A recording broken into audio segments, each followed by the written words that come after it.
Stop scroll. ये reading सिर्फ no contact वालों के लिए है। तो जय श्री राधे राधे। सोलिस पेटेरो में आपका बहुत बहुत स्वागत है। आज मैं करने वाली हूँ कैंडल और कार्ड रीडिंग दोनों।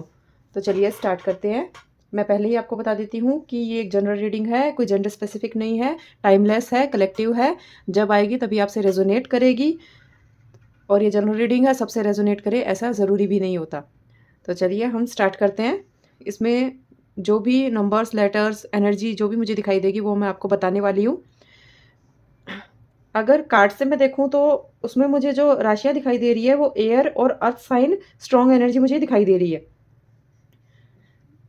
जेमिनी, लिब्रा, एक्वेरियस और टॉरस, वर्गो और कैप्रिकॉन मुझे दिखाई दे रही है। नंबर्स की बात करूं तो मुझे 1, 2 और 8 ज़्यादा रिपीट होते हुए दिखाई दे रहे हैं। ये आपके पार्टनर की डेट ऑफ बर्थ हो सकती है। और लेटर्स मुझे दिखाई दे रहे हैं ASMRK और J। और अगर मैं वैक्स में देखूँ तो मुझे नंबर 7 भी बनता दिखाई दे रहा है, नंबर 1 भी बनता हुआ दिखाई दे रहा है।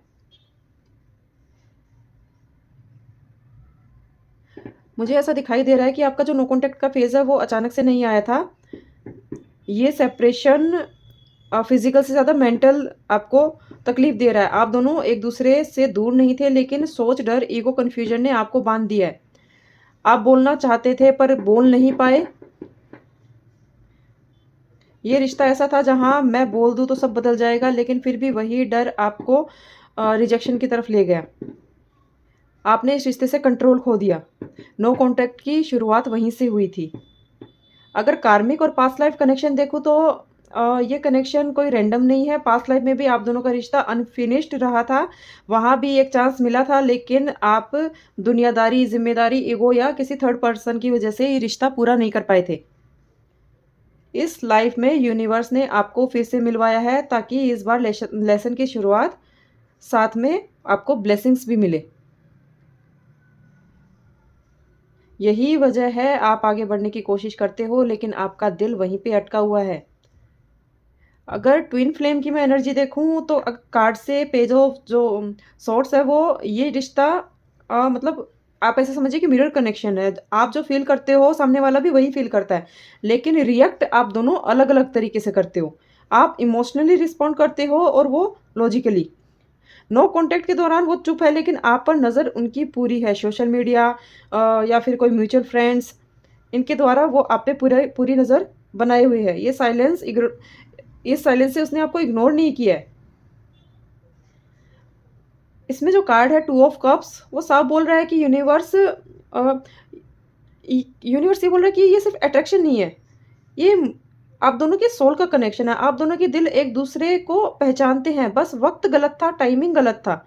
नो कॉन्टैक्ट का पर्पस आपको अलग करना नहीं था, बल्कि एक बनाना था। जब तक आप खुद को चूज नहीं करते ये कनेक्शन स्टेबल नहीं हो सकता। एक नया बिगनिंग आने वाला है ऐसा मुझे दिखाई दे रहा है, लेकिन पुरानी गलतियों के साथ नहीं आएगा। ये मैसेज, कॉल या फिर एक आपको नया चांस आएगा, लेकिन ये तभी आएगा जब आप इमोशनली थोड़ा फ्री फील करोगे, ज़रूरत की जगह चॉइस से। यूनिवर्स चाहता है कि इस बार मिलन हो तो बैलेंस के साथ हो, क्योंकि ये देखिए दोनों तरफ बैलेंस बनता हुआ मुझे दिखाई दे रहा है।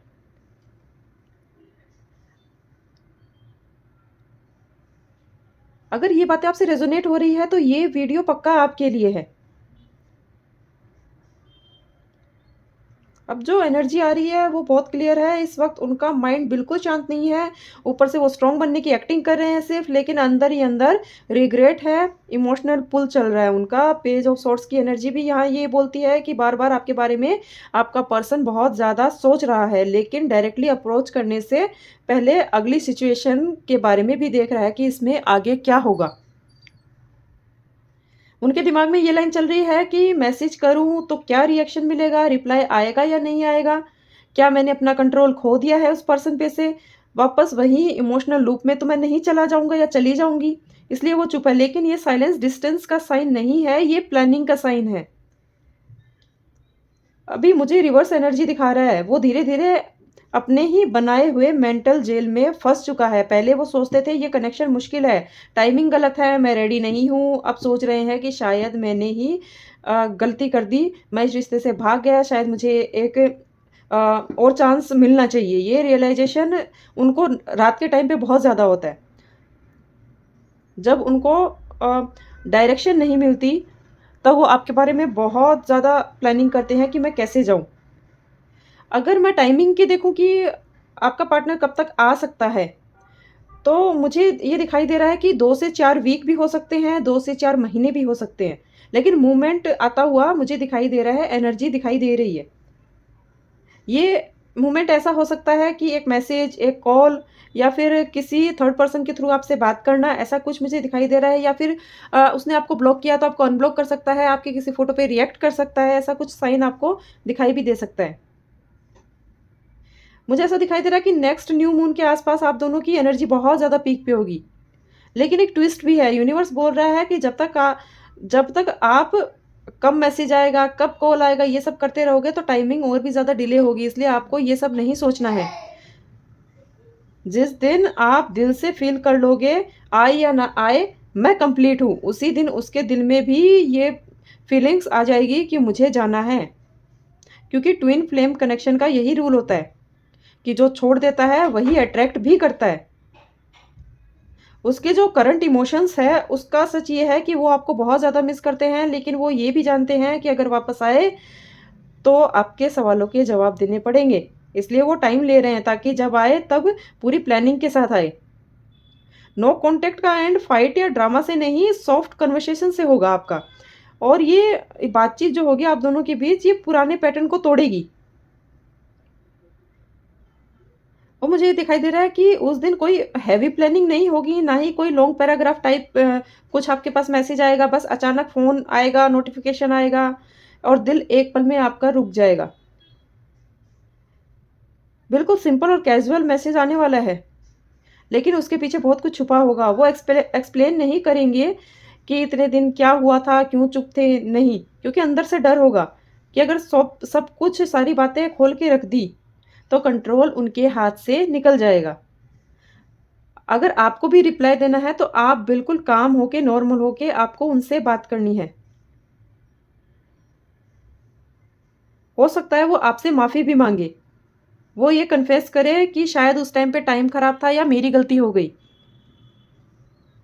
कन्वर्सेशन आपकी आगे बढ़ेगी, लेकिन बहुत स्लो फ़ेज़ में बढ़ेगी, कोई ड्रामा नहीं, कोई ब्लेम नहीं, बस बीच-बीच में साइलेंस और पुराना कम्फ़र्ट वापस आना फिर से आपका चालू हो सकता है।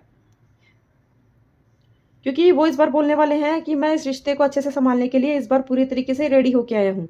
और ये सेंटेंस बोलना लेकिन उनके लिए इतना आसान नहीं है, लेकिन आपके लिए ये बहुत सुकून भरा रहने वाला है।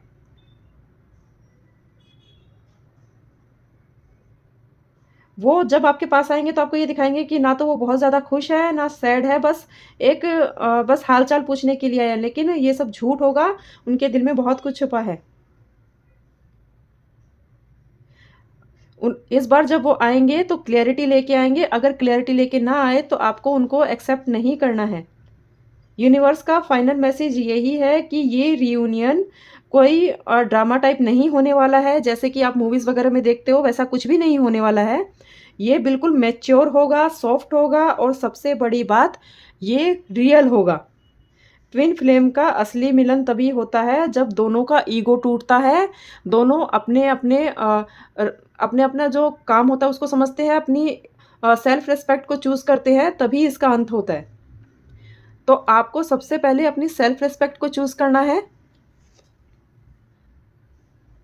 कैंडल भी खत्म होने वाली, तो मैं रीडिंग को यहीं पे ख़त्म कर देती हूँ। और मैं पहले ही बता देती हूँ आपको, मैंने पहले भी बताया है कि ये एक जनरल रीडिंग है। अगर आपको अपने बारे में डीपली जानना है, अपने लव, करियर, फाइनेंस के बारे में डीपली जानना है, तो आपको उसके लिए पर्सनल रीडिंग बुक करनी पड़ेगी। जो मेरे स्क्रीन पे नंबर है, उस पे आपको व्हाट्सएप मैसेज करके और रीडिंग बुक करनी है। तो चलिए आज के लिए इतना ही। जय श्री राधे राधे।